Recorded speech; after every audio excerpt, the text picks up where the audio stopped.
अस्सलाम वालेकुम स्टूडेंट्स, उम्मीद है कि आप सब खैरियत से होंगे। आज का जो हमारा लेक्चर है वो है एसक्यूएल के रिलेटेड। सबसे पहले एसक्यूएल क्या होती है। आमतौर पर एसक्यूएल फर्दर इसको अगर बाय डिफ़ॉल्ट देखा जाए, ठीक है, ये एब्रीविएशन होता है स्ट्रक्चर क्यूरी लैंग्वेज का। ठीक है, स्ट्रक्चर क्यूरी लैंग्वेज कौन सी लैंग्वेज होती है। अब जब से डेटाबेस का डेटाबेस वजूद में आई है, ठीक है, तो डेटाबेस को हैंडल करने के लिए ज़ाहिर मुख्तलिफ़ तरह के फंक्शंस वगैरह या प्रोग्राम वगैरह की ज़रूरत पड़ती थी। तो लिहाजा एसक्यूएल क्या थी कि एसक्यूएल एक उन्होंने इस तरह की क्वेरी लैंग्वेज तरतीब दी थी जो कि डेटाबेस को हैंडल कर सके। आमतौर पर इसको दो तरह से प्रोनाउंस किया जाता है, ठीक है, या तो आम लैंग्वेज में हम इसको एसक्यूएल पढ़ते हैं या इसको सीक्वल भी कहा जाता है। ठीक है, तो एसक्यूएल और सीक्वल दोनों अगर सिंपल सी बात अगर इकट्ठी आ जाती है तो दोनों एक ही चीज़ है। सीक्वल या एसक्यूएल जो ये सबसे पहले 1986 में, ठीक है, ये पब्लिश हुई थी सबसे पहले, यानी कि ये वजूद में आई थी।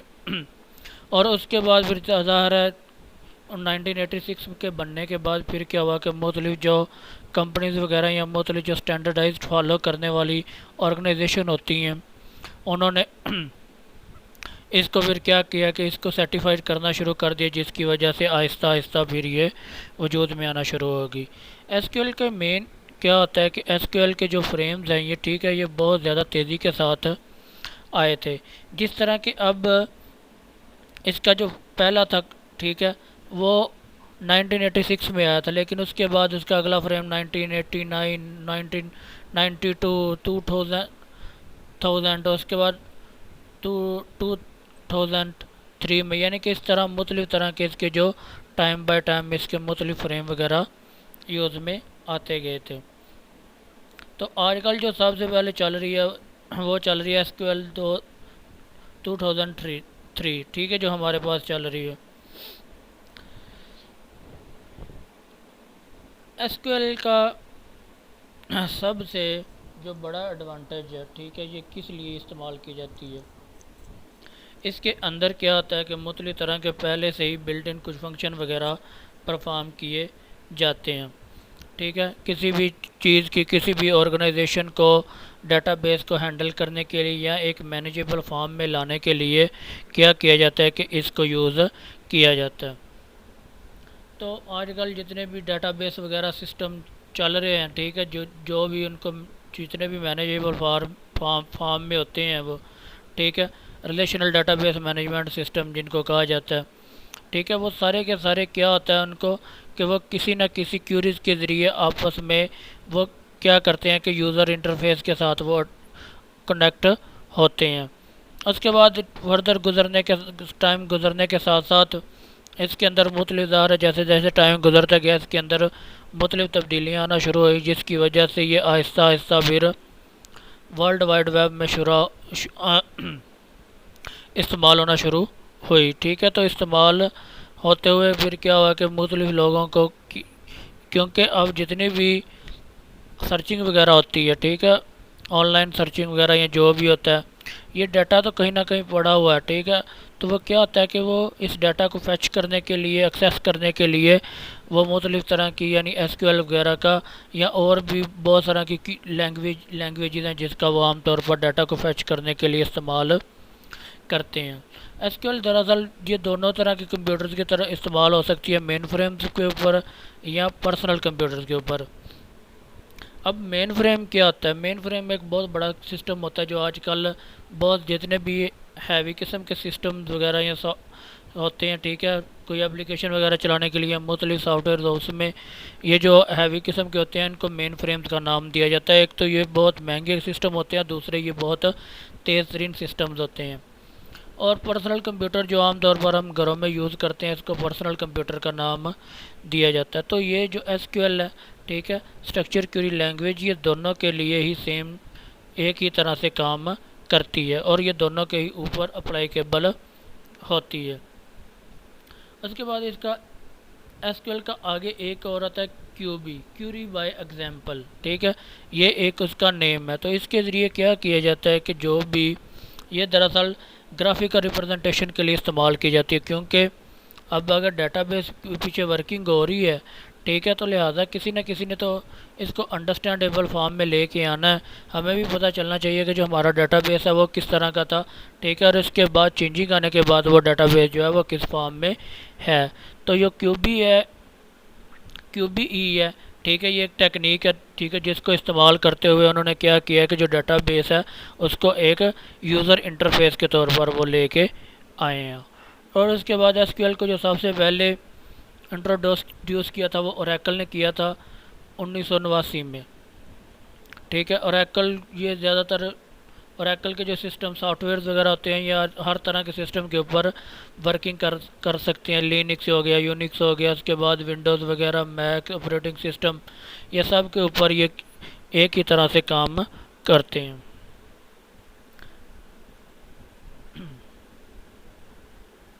अच्छा, ओरिजिन ऑफ एसक्यूएल। उसके बाद अब एसक्यूएल का अभी फ़िलहाल ये आपका इंट्रोडक्शन ही चल रहा है कि एसक्यूएल का इंट्रोडक्शन कि किस तरह ये वजूद में आई, किस तरह इसके बाद ये किस इसका क्या क्या मेन एडवांटेज है।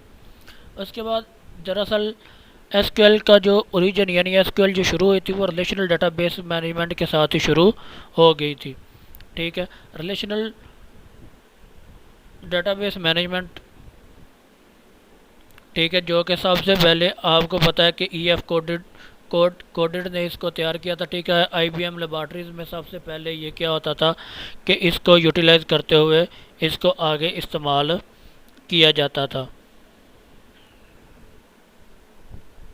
ठीक है। IBM लेबॉर्ट्रीज में सबसे पहले इसको यूज़ किया जाता था और उसके बाद फिर आहिस्ता आहिस्ता जैसे जैसे टाइम गुजरता गया इस मुख्तलिफ़ कंपनीज़ वगैरह ने इसको एक्सेप्ट किया और इसके अंदर और भी मुख्तलिफ़ तरह की चेंजेस उन्होंने लाना शुरू कर दी, जिसकी वजह से ये और इसकी एडवांस फॉर्म में हमें हासिल होना ये शुरू हो गई थी। अब इसके कुछ मेन पर्पसेस थे, ठीक है, कि एसक्यूएल का मेन पर्पस क्या है, ये किस मकसद के लिए इस्तेमाल की जाती है।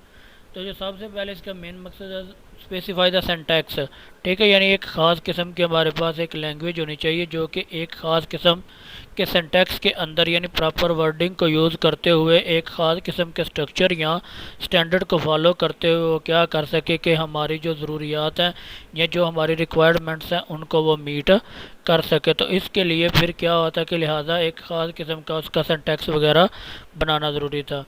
उसके बाद data structure basic and basic operation, तो ज़ाहिर है डाटा का कोई ना कोई ख़ास किस्म का स्ट्रक्चर होना चाहिए। ये नहीं कि अनस्ट्रक्चर्ड डाटा, और अनस्ट्रक्चर्ड जो डाटा होता है वो बहुत ज़्यादा एक तो उसको हैंडल करने में मुश्किल पेश आती है, और उसके बाद वो इजीली वो क्योंकि एक गैदरिंग फॉर्म में नहीं होता तो इसको रीड करना या अंडरस्टैंडेबल करना बहुत मुश्किल होता है। और उसके बाद जो मुख्तलिफ बेसिक फंक्शन वगैरह ऑपरेशन वगैरह परफॉर्म करने होते हैं, जिस तरह के सिंपल जो अपडेट डिलीट वगैरह ये चीज़ें, ठीक है, किसी भी डाटाबेस के अंदर उस काम के लिए वो एसक्यूएल वगैरह को इस्तेमाल किया जा सकेगा।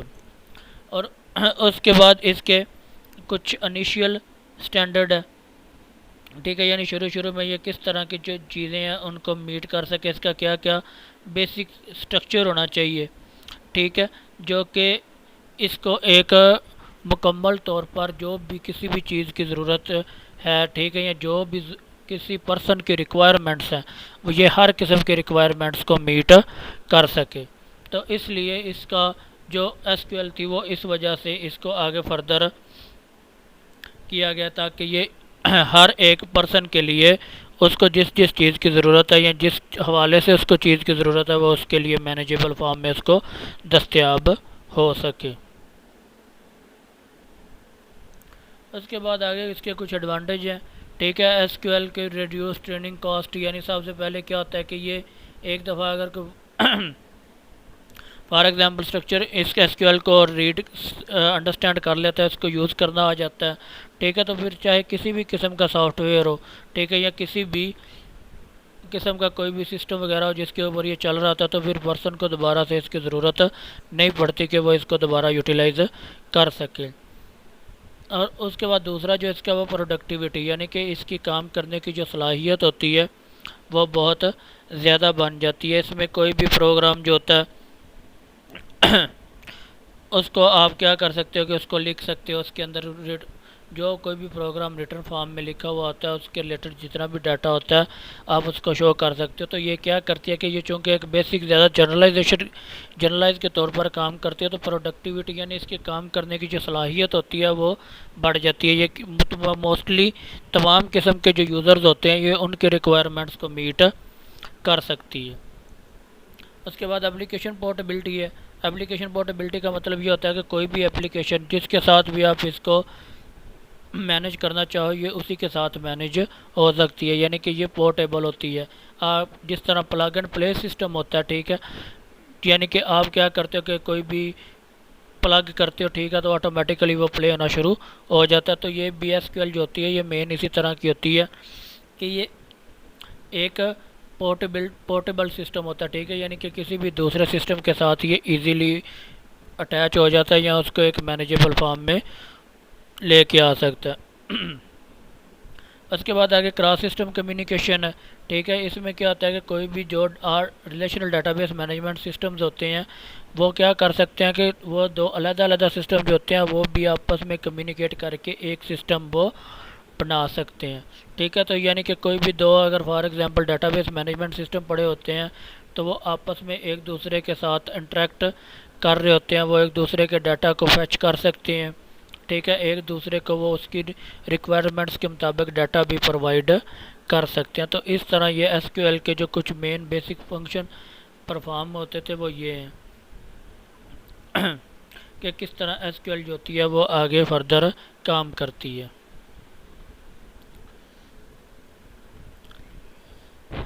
उसके बाद आ गया SQL इन्वायरमेंट कि SQL जो होती है कि ये किस तरह काम करती है, ठीक है, कौन कौन सी चीज़ों को कौन कौन से स्टैंडर्ड्स को फॉलो करते हुए ये काम करती है, ठीक है, और इसका किस तरह से ये इस्तेमाल होती है और ये किस रेंज के अंदर आती है, ठीक है, यानी कि कौन कौन सी चीज़ें जो होती हैं इसको इस्तेमाल किया जा सकता है। सबसे पहले जो SQL इन्वायरमेंट में आती है कि SQL based application involves user interface. जिस तरह पहले भी मैंने आपको बताया था कि SQL जो होती है वो ज़्यादातर क्या करती है कि यूज़र इंटरफेस के ऊपर डिपेंड करती है, ठीक है, यानी कोई भी जो ज़ाहिर है अगर आपके पास एक डेटाबेस बनी हुई है, ठीक है, तो डेटाबेस के अंदर मुख्तलिफ़ तरह के वो टेबल वगैरह बने हुए होते हैं, उसके बाद उसके कॉलम वगैरह डाटा वगैरह जितना भी, ठीक है, एक डेटाबेस के अंदर, ठीक है, जिसका आपने डाटाबेस क्रिएट किया है उसके रिलेटेड डाटा इंडेक्सेस की फॉर्म में होता है, टेबल की फॉर्म में होता है, कॉलम वगैरह होते हैं, उसकी फॉरेन कीज़ वगैरह, प्राइमरी कीज़ वगैरह, ठीक है, ये सारी की सारी चीज़ों को वो एक यूज़र इंटरफेस फॉर्म में लेके आता है, जिसकी वजह से कोई भी जो बंदा इसके ऊपर मुख्तलिफ फंक्शन वगैरह परफॉर्म कर रहा होता है वो इसको देख सकता है कि जी मेरे बैक एंड के ऊपर जो डाटाबेस है ये इसके अंदर क्या क्या जो फंक्शन वगैरह परफॉर्म हो रहे होते हैं। तो इस तरह के ये एक यूज़र इंटरफेस फॉर्म में ये क्या करता है कि डाटाबेस को लेके आता है। और उसके बाद SQL जो मोस्टली यूज़ की जाती है वो RDBMS सिस्टम यानी रिलेशनल डाटाबेस मैनेजमेंट सिस्टम के साथ यूज़ की जाती है।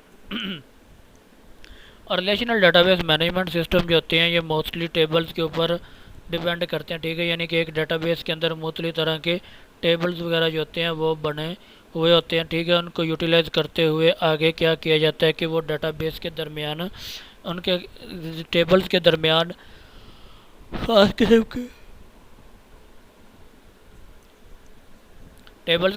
खास किस्म के रिलेशनशिप बिल्ड किए जाते हैं, जिसकी वजह से वो आपस में एक दूसरे के डाटा को एक्सेस कर सकते हैं, डाटा फैचिंग कर सकते हैं, ठीक है, और इसके मुताबिक जो भी यानी कि डाटाबेस के अंदर जिस तरह की डाटाबेस की ज़रूरत होती है उसके मुताबिक वो डाटा को रीड कर सकते हैं। फॉर एग्ज़ाम्पल इसकी मैं एक मिसाल देता हूँ। एक ऑर्गेनाइजेशन है, ठीक है, अब ऑर्गेनाइजेशन के अंदर मुख्तलिफ एम्प्लॉयज़ वगैरह काम करते हैं। अब ऑर्गेनाइजेशन क्या करती है कि अपना एक जो टेबल है एम्प्लॉयज़ का वो अलहदा बनाती है, डिपार्टमेंट का टेबल वो अलहदा बनाती है, सैलरीज़ का वो फॉर एग्ज़ाम्पल अलहदा टेबल बनाती है। अच्छा, अब होगा ये कि अगर हमने अब एक एम्प्लॉय का डाटा फैच करना है तो हम क्या करेंगे, अगर हम देखेंगे जी एम्प्लॉयज़ वाले टेबल में हम जाएंगे, ठीक है, तो एम्प्लॉयज़ में टेबल में सिर्फ क्या होगा, एम्प्लॉयज़ का नाम आएगा और उसका एड्रेस वगैरह ये चीज़ें सिर्फ होंगी, ना तो हमें उसका कोई डिपार्टमेंट मिलेगा कि ये कौन सा डिपार्टमेंट का एम्प्लॉय है, और ना हमें ये पता चलेगा कि इसकी सैलरी कितनी है। तो इसके लिए फिर क्या किया जाता है कि इन तीनों टेबल्स का आपस में एक रिलेशनशिप कायम किया जाता है। ठीक है, ये रिलेशनशिप क्या करता है कि ये रिलेशनशिप तीनों टेबल्स का जो डाटा होता है वो उसको इकट्ठा करके एक फॉर्म में यूज़र को क्या कर देता है कि ये शो करवा देता है कि जी ये आपका डाटा है। ठीक है, और ये आपने जिस बंदे के रिलेटेड डाटा फेच करना है, ठीक है, और वो ये डाटा है। उसके बाद इसके अंदर कैटलॉग वगैरह बने हुए होते हैं। कैटलॉग के अंदर मुख्तलिफ़ तरह की जितनी भी इंफॉर्मेशन होती हैं, ठीक है, किसी भी डाटाबेस के रिलेटेड, उसके टेबल्स के रिलेटेड, और उसके बाद उसके डाटा टाइप्स वगैरह, यानी किस तरह के डाटा टाइप्स यूज़ हो, किस तरह के टेबल्स और कौन कौन से टेबल इसमें यूज़ किए हुए हैं, इसके रिलेटेड सारे के रिलेटेड जितना भी होता है ये सारा उसके अंदर ये डाटाबेस बन जाती है। ठीक है, तो कैटलॉग में क्या किया जाता है कि उसके रिलेटेड, यानी कि डाटाबेस के रिलेटेड जितनी भी किस्म का, ये कह सकते हैं कि आपके पास जो जितना भी नॉलेज या जो भी चीज़ आपको रिक्वायर्ड होती है डाटाबेस के अंदर, वो कैटलॉग के अंदर वो एक अलहदा से फॉर्म में पड़ी हुई होती है। उसके बाद मुख्तलिफ एसक्यूएल कमांड्स होती हैं। ठीक है, एसक्यूएल कमांड्स वगैरह को यूज़ करते हुए आप डाटाबेस को मैनिपुलेट कर सकते हो। तो मुख्तलिफ कमांड, फॉर एग्ज़ाम्पल क्रिएट करना डाटाबेस को, यानी टेबल क्रिएट करना, उसके बाद एक्सेस करना, सेलेक्ट करना, ठीक है, डिलीट करना, ये सारी की सारी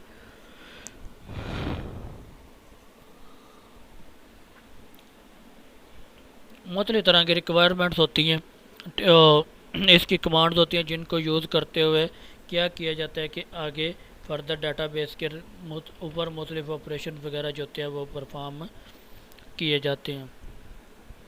उसके बाद आगे मुख्तलिफ 3 टाइप्स की तकरीबन इसमें जो होती है, उन डाटाबेस को, एसक्यूएल कमांड्स को 3 हिस्सों में इसको डिवाइड किया जाता है। सबसे पहले जो होती है DDL, ठीक है, इसको कहा जाता है डाटा डेफिनेशन लैंग्वेज। इसका मेन पर्पज़ क्या होता है? डाटा डेफिनेशन लैंग्वेज का मेन पर्पज़ ये होता है कि ये आपके डाटाबेस के रिलेटेड जितना भी स्कीमा वगैरह होते हैं, डेफिनेशन वगैरह, जितना भी आप किस किस्म का डाटा यूज़ कर रहे हो, किस किस्म के आप टेबल यूज़ कर रहे हो, कौन सा टेबल, यानी कि टेबल वगैरह के रिलेटेड जितना भी डाटा जो होता है इसके अंदर वो डाटा पड़ा हुआ मौजूद होता है कि आप क्या क्या चीज़ें जो आपने डाटाबेस के अंदर यूज़ कर रहे हो। तो जितना भी डेफिनेशन का काम होता है, ठीक है, एक डाटाबेस को डिफ़ाइन करने का काम है, इसके अंदर मुख्तलिफ़ चीज़ों को जो डिफ़ाइन करने का काम होता है, ये सारे का सारा DDL जो होती है ये हैंडल करती है। इसके अंदर ये मुख्तलिफ़ किसका सिनोनिम्स वगैरह परफॉर्म करने होते हैं। अब कुछ लोगों ने क्या किया होता है कि वो अब डाटाबेस के अंदर कुछ इस तरह के नाम यूज़ करते हैं, ठीक है, जिनका यानी कि वो मुकम्मल नाम नहीं यूज़ करना चाहते, वो ख़ास किस्म का एक एब्रीविएशन यूज़ कर लेते हैं।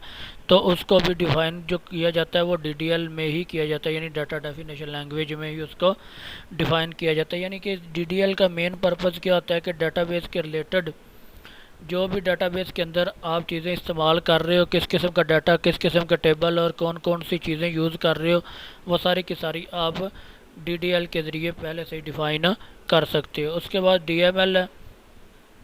DML डाटा मैनिपुलेशन लैंग्वेज, जितने भी इसके ऊपर डाटाबेस के अंदर फंक्शन वगैरह परफॉर्म करते हैं, मैनिपुलेशन करते हैं, यानी क्रिएट करते हैं, टेबल क्रिएट करते हैं, डिलीट, उसके बाद आप कोई ख़ास किस्म का डाटा फैच करना चाहते हैं, डाटा को डिलीट करना चाहते हैं, डाटा को अपडेट करना चाहते हैं, ये सारी की सारी जो होती हैं ये DML के ही अंदर आती हैं, जो कि इस किस्म के फंक्शन वगैरह को वो परफॉर्म करवाता है। उसके बाद DCL है, ठीक है, data control language. Data control language का काम क्या होता है कि ये मुख्तलिफ़ तरह की कंडीशन वगैरह, कंस्ट्रेंट वगैरह, ठीक है, शराइत, जिसको आप कह सकते हैं कि मुख्तलिफ़ तरह के उसके ऊपर शराइत और ज़वाबित जो होते हैं वो लागू करती है। ठीक है, तो ये इसका मेन पर्पज़ क्या होता है कि ये डाटा, जब एक दफ़ा डाटा क्रिएट हो जाता है, डाटा बन जाता है, तो ये क्या करती है कि ये अनऑथोराइज्ड पर्सन को उसकी इतनी आसानी से उसको फैच करने नहीं देती। ठीक है, तो ये DCL जो होती है ये में अगर सिंपल कहा जाए तो ये डाटाबेस की प्रोटेक्शन लैंग्वेज होती है, जो कि जिसने ये डिसाइड करना होता है कि जी ये डाटाबेस के लिए कौन कौन ऑथोराइज है या कौन कौन जो बंदा वो इसको एक्सेस कर सकता है।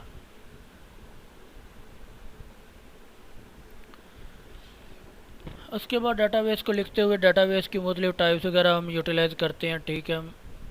टाइप्स ऑफ डाटा का जब जो भी डाटाबेस के अंदर आपने डाटा रखा हुआ आता है वो किसी भी फॉर्म में हो सकता है, ठीक है। वो स्ट्रिंग की फॉर्म में हो सकता है, स्ट्रिंग के मतलब यानी कि वर्डिंग की फॉर्म में, न्यूमेरिक फॉर्म में हो सकता है, या ग्राफिकली फॉर्म, किसी भी सूरत में आप उसको डाटा एक्सेस कर सकते हैं। वो डाटा की आगे मुख्तलिफ़ किस्म की अक़साम होती हैं, वो जब आगे हम उसके प्रैक्टिकल परफॉर्म करेंगे तो पता चलेगा कि ये कितनी कितनी किस्म की लैंग्वेजेस यानी किस किस्म के जो डाटा टाइप्स हैं वो यूटिलाइज होती हैं। मतलब डेट एंड टाइम की डाटा टाइप होती है जो कि डेट या टाइम को मेंशन करने के लिए इस्तेमाल की जाती है।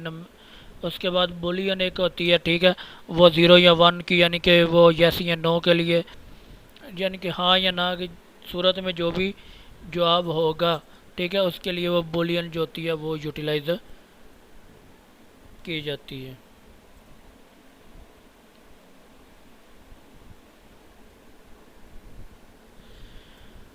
उसके बाद एसक्यूएल कमांड के लिए कुछ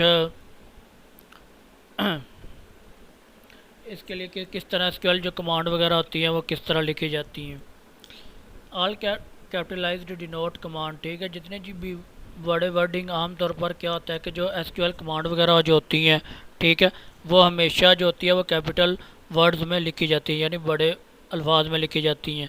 जितनी भी आप एसक्यूएल कमांड वगैरह की वर्डिंग वगैरह यूज़ करोगे वो हमेशा आप देखेंगे कि जो भी कमांड के लिए आप वर्ड यूज़ करें वो हमेशा कैपिटल वर्ड में ही लिखा जाता है।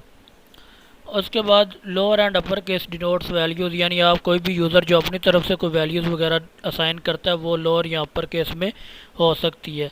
लेकिन एसक्यूएल जो कमांड जो होती है, ठीक है, उसका जो मेन स्ट्रक्चर होता है वो हमेशा कैपिटल फॉर्म में लिखा जाता है। उसके बाद ब्रैकेट्स वगैरह भी लगाई जाती हैं, ब्रैकेट्स लगाएं या लगाएं ना लगाएं इसके लिए ये ऑप्शनल फॉर्म में होती है कि ये ज़रूरी नहीं होता। उसके बाद एक और जो मेन काम होता है वो क्या होता है कि जो भी एसक्यूएल कमांड होती है, ठीक है, फॉर एग्जांपल आप कोई टेबल वगैरह या डाटाबेस जनरेट कर रहे हैं और आप उसके लिए मुख्तलिफ कमांड वगैरह लिख के आप डाटाबेस के अंदर फंक्शन वगैरह परफॉर्म कर रहे हो, ठीक है, तो फंक्शन परफॉर्म करने के लिए क्या करना पड़ेगा कि आपको फिर उसके एंड पे जब भी आप एक लाइन लिखोगे, मुकम्मल कर लोगे, तो आपको क्या करना पड़ेगा, उस लाइन के एंड पे आपको एक सेमीकोलन यूज़ करना पड़ेगा। तो इस तरह क्या होता है कि ये एक ख़ास किस्म का स्ट्रक्चर है एसक्यूएल लैंग्वेज का कि किस तरह ये जो लैंग्वेज होती है ये काम करती है। उसके बाद डाटाबेस एसक्यूएल में डाटाबेस किस तरह होती है। अब डाटाबेस जो होती है वो किसी ना किसी क्या होती है कि एक फ़िज़िकल फॉर्म में पड़ी होती है, किसी ना किसी चीज़ के सर्वर के जिस सर्वर के अंदर पड़ी होती है उसके ऊपर वो डिपेंडेंट होती है, ठीक है। अब ये दोनों तरह से होती है एसक्यूएल जो ये डाटाबेस जो होती है ये हार्डवेयर और सॉफ्टवेयर दोनों के ऊपर ये डिपेंड करती है, ठीक है, कि यानी कि ज़ाहिर है अगर आपने डाटाबेस रखी हुई है, ठीक है, डाटाबेस जो होगी वो ज़ाहिर है उसके लिए आपको फ़िज़िकली कोई ना कोई यानी कि आपको रखने के लिए कोई सर्वर वगैरह उसका चाहिए होगा, ठीक है, जिसके अंदर आप क्या कर सको अपने डाटाबेस को रख सको। और उसके लिए और उसके बाद आपको कोई ना कोई सॉफ्टवेयर भी चाहिए होंगे, ठीक है, जिनके थ्रू आप क्या कर सको कि उनको वो आप उनको रन भी कर सको, ठीक है। तो इसलिए लिहाजा डाटाबेस को चलाने के लिए फ़िज़िकली और आम तौर पर यानी कि सॉफ्टवेयर के तौर पर और हार्डवेयर के तौर पर दोनों में ही आपको इसकी ज़रूरत पड़ती है। और उसके बाद इसकी कुछ प्रिविलेजेस होती हैं, यानी कि ये कह लें कि शराइत होती हैं या ज़वाबत होते हैं, ठीक है, कि ये किस किस को ऑथोराइज़ होती है। मोस्टली इसको क्या होता है, इसकी जो ज़्यादातर हैंडल करता है वो डाटाबेस एडमिनिस्ट्रेटर करता है, ठीक है। डाटाबेस एडमिनिस्ट्रेटर का काम होता है कि वो किस किस को इसकी एक्सेस देता है। डाटाबेस एडमिनिस्ट्रेटर ने क्या करना होता है कि किसी भी ऑर्गेनाइजेशन के पूरे का पूरा जो डाटा होता है, ठीक है, या डाटाबेस होता है वो उसको हैंडल या मैनेज कर रहा होता है। तो इसलिए ये डाटाबेस एडमिनिस्ट्रेटर का काम होता है कि वो किस किस पास कौन कौन पर्सन इसका ऑथोराइज्ड है और कौन कौन इसका ऑथोराइज्ड नहीं है। तो वो सारे का सारा क्या करता है कि वो उसको अथॉरिटी होती है कि वो आगे किसको इसकी एक्सेस देता है, किसको इसकी एक्सेस नहीं देती। मोस्टली DBMS में जितने भी हो किसी भी ऑर्गेनाइजेशन के अंदर काम करने वाले पर्सन होते हैं, ठीक है, वो इसके ऑथोराइज होते हैं, ठीक है, और दूसरा कोई भी जो रिलेटेड ही नहीं है वो अनऑथोराइज होता है। तो लिहाजा डाटाबेस एडमिनिस्ट्रेटर क्या करता है कि चूँकि वो पूरे के पूरे डाटाबेस को हैंडल कर रहा होता है, तो लिहाजा ये उसके ऊपर होता है कि वो किसको उसकी एक्सेस देना चाहता है और किसको उसकी एक्सेस नहीं देना चाहता। उसके बाद अब एसक्यूएल की कुछ डेफिनेशन है कि एसक्यूएल की क्या किया जाता है। सबसे पहले जो होती है क्रिएट, ड्रॉप और आल्टर, आपको नज़र कर रहा होगा। कोई भी टेबल को जब क्रिएट किया जाता है तो उसके लिए एक ख़ास किस्म की कमांड लिखी जाती है, क्रिएट टेबल, और उसके आगे टेबल का नाम लिख दिया जाता है। तो वो ऑटोमेटिकली क्या करता है कि वो उस टेबल को वो यूटिलाइज करता है। ये इंशाल्लाह आगे जब आपकी प्रैक्टिकल लैब्स होंगे तो आपको इसके बारे में फ़र्दर डिटेल से मैं बताता जाऊंगा कि ये किस तरह आपने टेबल वगैरह या डाटाबेस वगैरह जो होंगी वो आपने जनरेट करनी है, किस तरह के फंक्शन वगैरह परफॉर्म करने हैं। ड्रॉप का काम क्या होता है कि ड्रॉप जो होता है वो इसके अंदर आपका कोई भी जो टेबल वगैरह बना हुआ होता है वो उसको डिलीट कर देता है। और उसके बाद आल्टर का काम होता है डाटाबेस के अंदर कोई भी मैनिपुलेशन करना, यानी कि आप कोई चीज़ जो डाटाबेस के अंदर पड़ी हुई या टेबल के अंदर पड़ी हुई आप उसको अपडेट करना चाहते हो तो फिर आप आल्टर की क्यूरी यूज़ करते हो उसको कर सकते हो।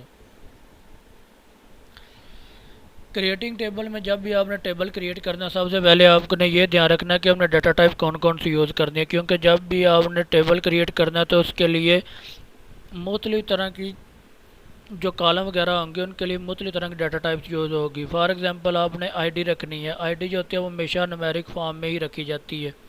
उसके बाद नेम जो होता है, वो नेम जो न्यूमेरिक फॉर्म में नहीं रखा जाता। हम डाटाबेस में इसको आमतौर पर एन वार 4 की लैंग्वेज में कहा जाता है, ठीक है, वेरिएबल या करैक्टर की सूरत में भी हम उसको रख सकते हैं। तो या लिहाजा जब भी आपने टेबल क्रिएट करना सबसे पहले आपने ये देखना है कि हमारे पास हमने किस किस कॉलम के लिए कौन कौन सी डाटा टाइप जो होनी है वो रखनी है। उसके बाद कॉलम्स है कि हमने कौन कौन से कॉलम्स हैं जो कि हमने जनरेट करना है। फॉर एग्जांपल आप कस्टमर के रिलेटेड डाटा कर रहे हो तो आपको उसका नेम, उसका टेलीफोन नंबर, उसका एड्रेस वगैरह, ठीक है, जितनी भी चीज़ें रिक्वायर्ड होंगी वो सारी की सारी आपके कॉलम बनेंगे। उसके बाद आपको ये भी देखना पड़ेगा कि हमें इतने इसमें से यूनिक वैल्यू किस किस कॉलम को असाइन करनी है। मोस्टली यूनिक वैल्यू जो होती है वो एक ही कॉलम को असाइन की जाती है, वो होता है प्राइमरी की, ठीक है। तो बाकी की क्योंकि वैल्यू जो होती है वो वेरी करती जाती हैं, वो सेम भी हो सकती हैं, वो नहीं भी हो सकती, लेकिन ख़ास तौर पर प्राइमरी की जो होती है उसकी वैल्यू कभी भी वेरी नहीं करती, वो हमेशा वो सेम नहीं होती कभी भी, ठीक है। वो हमेशा एक से लेकर वो एक हमेशा यूनिक वैल्यू रखी जाती है जिसकी बेस पे हम डाटाबेस के अंदर मुख्तलिफ फंक्शन वगैरह परफॉर्म कर सकते हैं। उसके बाद आपने डिफ़ाइन करना है कि हमारे पास प्राइमरी की कौन सी है, फॉरेन की कौन सी है, जिसकी, ठीक है, यानी कि प्राइमरी की जिसकी कोई भी आईडीज़ वगैरह जो प्राइम आईडी है, ठीक है, आप उसको प्राइमरी की रख सकते हो, ठीक है। और फॉरेन की कोई ज़ाहिर है जब तो किसी दूसरे टेबल के साथ आप इसका रिलेशनशिप जनरेट क्रिएट करोगे तो उसको आप प्राइमरी की को एज ए फॉरेन की यूज़ करोगे। डिटर्मन वैल्यूज़, उसके बाद आपने जितनी भी वैल्यूज़ होनी है आपने सब वैल्यूज़ को देख लेना कि कौन कौन सी वैल्यूज़ जो होती हैं वो हमें किस चाहिए होती हैं, ठीक है, यानी कि कौन कौन सी वैल्यूज़ हमें किस किस कॉलम में कौन कौन सी वैल्यू जो होगी वो हमने पुट करनी है। तो ये था आज का लेक्चर। उम्मीद है कि स्टूडेंट आपको समझ आ गई होगी। और अगर कोई परेशानी वगैरह हो तो मेरा दरअसल आज गला थोड़ा सा ख़राब है जिसकी वजह से मेरी आवाज़ भी आपको ठीक तरह से नहीं आएगी, लिहाजा आप कोशिश करिएगा इसको सुनने की। और बाकी फिर इंशाल्लाह कल बात होगी। ओके, खुदा हाफिज़।